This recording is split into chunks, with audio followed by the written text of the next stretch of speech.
Gold, trusted gold buyers. మీరు తాకట్టు పెట్టిన బంగారాన్ని విడిపించి ఈ రోజు ఉన్న మార్కెట్ ధరకు కొనబడను.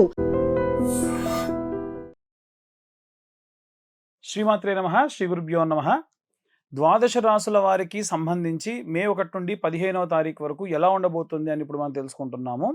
ఈ వీడియో స్కిప్ చేయకుండా చివరి వరకు చూడండి. మధ్యలో నేను మీకు రెమెడీస్ ఇవ్వడం జరుగుతుంది. ఆఖరిలో కూడా ప్రత్యేకంగా మీకు మీ రాశి వారికి ఏ రెమెడీస్ చేసుకోవాలనేటువంటిది కూడా ఆఖరిలో క్లియర్గా ఇవ్వడం జరుగుతుంది.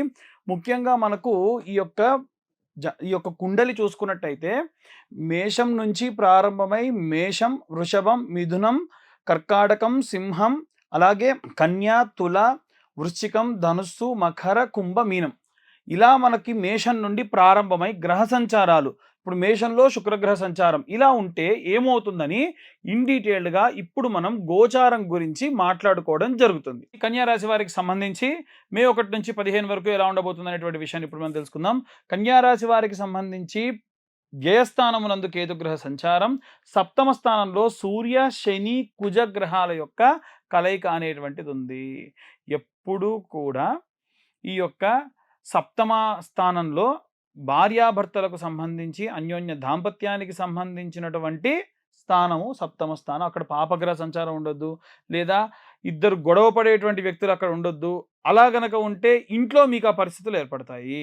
సో భార్యాభర్తల మధ్యలో ఏవైనా తరచూ గొడవలు రావడం ఈ 15 రోజులు, ఈ నెల రోజుల్లో కూడా జరగవచ్చు. ఎందుకంటే 15 రోజుల్లో మారదు, 15 రోజుల్లో చాలా అరుదుగా గ్రహ సంచారం అనేటువంటిది మారుతుంది. అలాగే అష్టమంలో ఉన్నటువంటి శుక్రగ్రహ సంచారం కూడా వీరికి అంత మంచి శ్రేయస్కరమైనటువంటి పరిస్థితులు ఏమీ నెలకొనదు. వీలైనంత వరకు కూడా విద్యార్థి దశలో ఉన్నటువంటి వారికి సంబంధించిన విషయానికి వస్తే దశమంలో గురుగ్రహ సంచారం అనేటువంటిది ఉంది. దశమంలో ఉన్నటువంటి గురువు ఎలాంటి ఫలితాలను ఇస్తాడు అని అంటే లాభస్థానం, దశమ స్థానం అంటారు. అక్కడ గురువు ఉన్నాడు అనుకోండి, ఖచ్చితంగా లాభమే చేయాలి. అక్కడ ఉదాహరణకు వేరే ఇంకే గ్రహం ఉన్నా లాభస్థానంలో, ఒకవేళ గురువుకు కూడా లాభస్థానం, దశమ స్థానం ఏమంత మంచి గొప్ప స్థానం కాదు, కానీ ఆయన మంచి రిజల్టే ఇస్తాడు. ఎందుకు అనంటే గురువు అనేటువంటి వాడు ఎప్పుడూ కూడా స్వచ్ఛమైనటువంటి నీరులానే ఉంటాడు. మీరు అందులో కుంకుమ కలిపితే కుంకుమ నీళ్ళు అవుతాయి, గంధం కలిపితే గంధం నీళ్ళు అవుతాయి. కాబట్టి ఇక్కడ ఏంటంటే మీకు రిజల్ట్ ఇచ్చేటువంటి టైం. గతంలో మీరు ఎంత జెన్యూన్గా మీ పని చేశారు, మీరెంత న్యాయంగా ఉన్నారు, మీరెంత ధర్మంగా ఉన్నారు, మీరెంత కష్టపడ్డారు, ఆ కష్టానికి తగినటువంటి ప్రతిఫలం ఖచ్చితంగా దక్కుతుంది.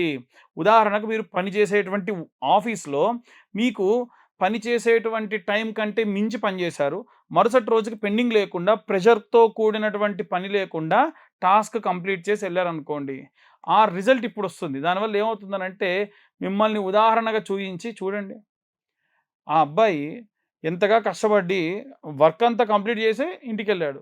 ఎందుకు? మరుసటి రోజు ప్రశాంతంగా డే స్టార్ట్ చేయాలి అనేటువంటి క్రమంలో. ఇక్కడ మీకేమైనా లాభమా? ₹1 వచ్చిందా? మంచి ఆనందం వచ్చింది, పడ్డ కష్టానికి ప్రతిఫలం కనిపించింది. ఇదే ఇలా ఉంటుంది. లాభస్థానంలో మీకేం ధనం రాదు, మంచి పేరు, ప్రఖ్యాత, నలుగురిలో మెచ్చుకోవడం, నలుగురు మిమ్మల్ని మర్యాద ఇవ్వడం, ఇలాంటివి జరుగుతాయి. రాజకీయ నాయకులకు సంబంధించి కూడా ఇదే విధంగా ఉంటుంది.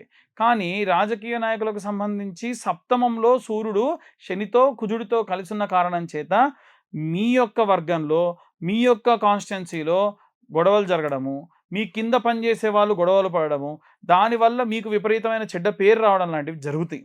అలాగే ఈ యొక్క కన్యారాశి వారికి సంబంధించి ఉన్నటువంటి 6వ స్థానమునందు బుధరాహుల యొక్క కలయిక.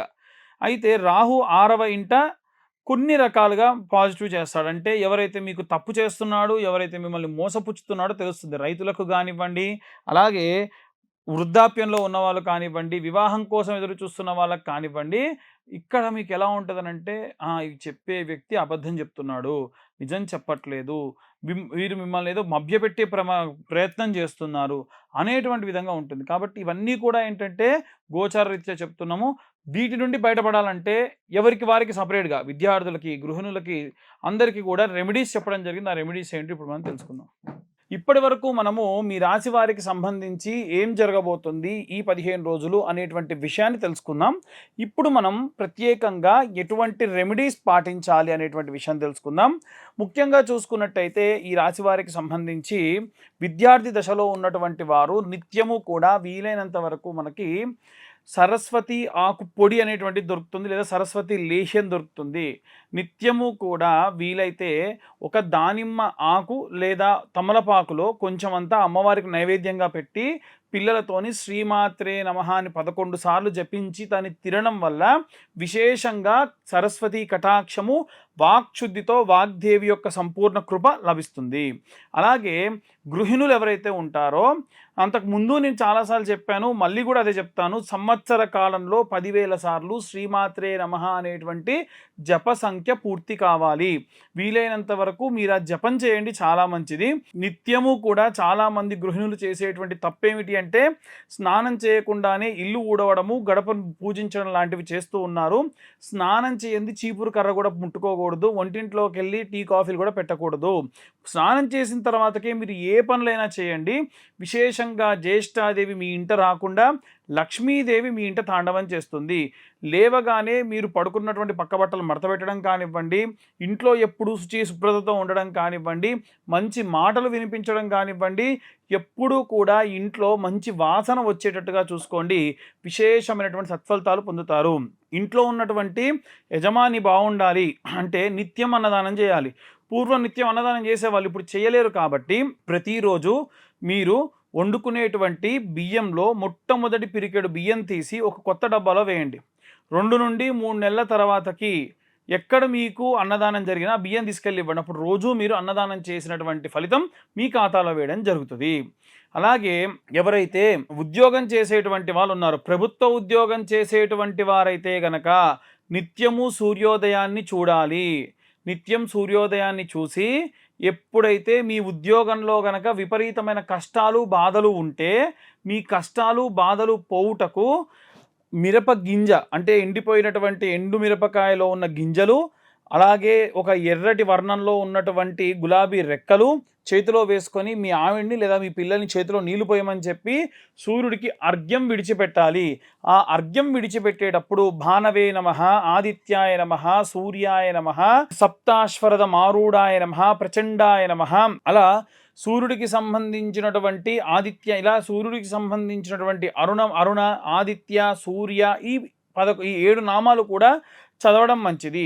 దానివల్ల ప్రభుత్వ ఉద్యోగస్తులందరికీ కూడా మంచిది.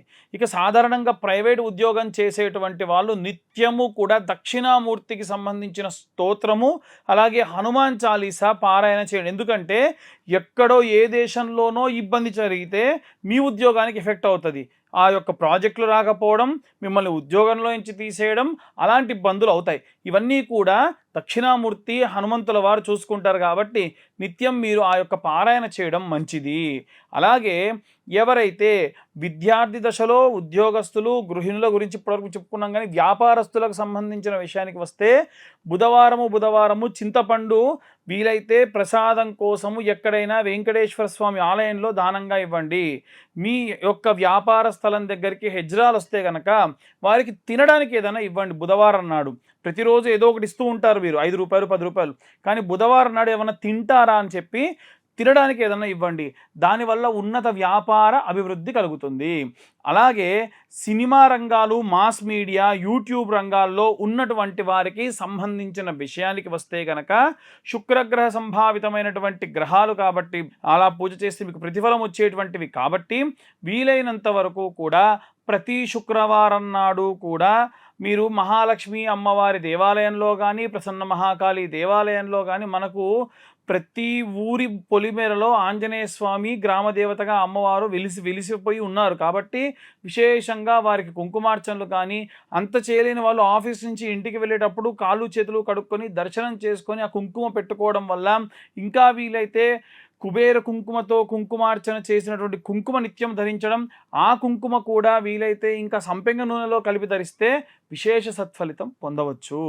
ఇలా ఇవే కాకుండా రైతులు ఎవరైతే ఉన్నారో వారు సుబ్రహ్మణ్యేశ్వర స్వామి అంటే జంటనాగులుగా ఉన్నటువంటి సర్పాకృతిలో ఉన్నటువంటి జంటనాగుల్ని కూడా సుబ్రహ్మణ్యుడిగా భావిస్తాం. కాబట్టి అవి రావి చెట్టు, వేప చెట్టు కింద వెలిసి ఉన్నటువంటి సుబ్రహ్మణ్యేశ్వర స్వామికి ఆవు పాలు, నీళ్లు పోసి పసుపు గంధం కలిపిన లేపనం రాసి కుంకుమ, పసుపు, కుంకుమలతో పాటుగా పూలు పండ్లు కూడా పెట్టిన తర్వాతకి ఎక్కడైతే అభిషేకం చేసి చెట్టు మొదట్లో పడ్డటువంటి ఇంత మట్టి తీసుకొని మీరు వేసేటువంటి ఎరువులో కలిపి వేయండి. దాని వలన విశేషంగా ఎవరైనా సరే భూ సంబంధితమైన ఇబ్బందులు పడుతున్న వారుంటే అవన్నీ కూడా పోతాయి. అలాగే ఎవరైతే వివాహం కోసం ఎదురు చూస్తూ ఉన్నారో వారు వర కన్యా పాశుపత హోమాలు చేసుకోండి. ఎందుకంటే జాతకరీత్యా ఎన్ని దోషాలుంటే అన్ని దోషాలకు పూజ చేసినా ఇంకా వివాహ సంబంధిత ఆటంకాలు వస్తే ఆ పరమశివుడు సాక్షాత్తు నవగ్రహాలు నక్షత్రాలు అలాగే 12 రాసుల్ని మెడలో ఆభరణంగా వేసుకొని కనుసన్నల్లో కదులుతారు. కాబట్టి ఆ శివుడికి చక్కెరతో అభిషేకం చేసిన మాత్రం చేత విశేషంగా వివాహం జరుగుతుంది. డైవర్స్ కోసం ఎదురు చూసేటువంటి వాళ్ళు ఒకవేళ మీ వైపు నుంచి అంతా సవ్యంగా ఉంది, అంతా పరమ న్యాయంగా ఉంది, మిమ్మల్ని ఇబ్బంది పెడుతున్నారు అనుకుంటే అమావాస్య నాడు ప్రత్యంగిరా అమ్మవారికి సంబంధించిన హోమం చేసి మీ కష్టాలన్నీ పోవాలని అమ్మవారికి నమస్కారం చేసి హోమం బొట్టును ధరించడం వలన, ఇంకా వీలైతే ఆ భస్మాన్ని అలా తీసుకొని వెళ్ళి నిత్యము కూడా దాన్ని ధరించడం వల్ల విశేషమైనటువంటి సత్ఫలితాలు పొందుతారు. ఇవే కాకుండా వృద్ధాప్యంలో ఉన్నటువంటి వారు నిత్యము కూడా మృత్యుంజయ మంత్రం చదవాలి. ఎందుకు అంటే త్రయంబకం యజామహే సుగంధిం పుష్టివర్ధనం ఊర్వారుకమే వందనా నృత్యోర్ముక్షీయమామృతాత్. అంటే విపరీతమైన ఇబ్బందిని పెట్టకయ్యా, ఈ శరీరాన్ని తట్టుకోలేకపోతున్నాను, విపరీతమైనటువంటి బాధను పెట్టకు, ఆ యొక్క సొరకాయ పైన ఉన్నటువంటి తొడమ ఎలా అయితే సులువుగా టక్మని వెళ్ళిపోతుందో అంతే సులువుగా నన్ను ఏమైనా చేస్తే చేసేయి తప్ప నన్ను తీవ్రమైనటువంటి శరీరాన్ని ఇబ్బంది పెట్టకు అని కోరిన మాత్రం చేత బోలాశంకరుడు కదా మన ఆయువృద్ధినిస్తాడు. ఇంకా వీలైతే నిత్యము మీరు ఆ మంత్రం చదువుతున్నప్పుడు ప్రాణాయామం చేయండి. అని శ్వాస తీస్తూ మంత్రం చదవండి. ఆ మంత్రం చదివినంతసేపు శ్వాస తీసుకోండి, మళ్ళీ మంత్రం చదువుతూ ఇంకొక నాసిక నుండి శ్వాసను విడిచిపెట్టండి. శరీరంలో ఉన్నటువంటి విపరీతమైనటువంటి నొప్పులు పోయి వాయు సంబంధిత, కఫ సంబంధిత, పిత్త సంబంధితమైనటువంటి ఇబ్బందులు పోయి మంచి ఆరోగ్యాన్ని పరమశివుడు ఇస్తాడు. ఇప్పటి వరకు మనం ఈ యొక్క ఇప్పటి వరకు మనం వారికి సంబంధించిన విషయాలు, వాళ్ళు ఏ రెమెడీస్ తీసుకోవాలనేటువంటి విషయాలు కూడా మనం చెప్పుకోవడం జరిగింది. కాబట్టి ఇవన్నీ కూడా ఇప్పుడు పాశుపత హోమాలు లాంటివి నిత్యము కూడా నేనే స్వయంగా చేయడం జరుగుతుంది. ఆసక్తి కల వారి కింద ఉన్న నెంబర్కు కాంటాక్ట్ చేయొచ్చు. అలాగే కూడా ఎవరికైనా ఇవన్నీ గోచర రీత్యా చెప్తున్నారు కదండి, మరి పూర్తిగా నా యొక్క స్వతజాతకం కావాలి అనుకుంటే మీ పేరు, మీ date of birth, time, place of birth ఉంటే మాత్రమే మీ యొక్క జాతకం అనేటువంటిది 60-70 పేజీలో ఇవ్వడం జరుగుతుంది. ఆసక్తి కలవారు కింద ఉన్న నెంబర్కు కాంటాక్ట్ చేయొచ్చు. వివాహం కోసం పూజలేమీ చేయించలేము, కానీ మీ యొక్క వివాహానికి సంబంధించి సంబంధాలు కావాలంటే కింద ఉన్న నెంబర్కు కాల్ చేసి రిజిస్టర్ చేసుకుంటే నేను నిత్యం ప్రతి నెల కూడా చేసేటువంటి పూజలకు నా దగ్గరకు వచ్చేటువంటి సంబంధాలు కూడా ప్రతి 45 రోజులకు ఒకసారి డేటాను నేను ఇవ్వడం జరుగుతుంది. ఆసక్తి కలవారు కింద ఉన్న నెంబర్కు కాంటాక్ట్ చేయొచ్చు. సర్వే జనా సుఖినో భవంతు. స్వస్తి.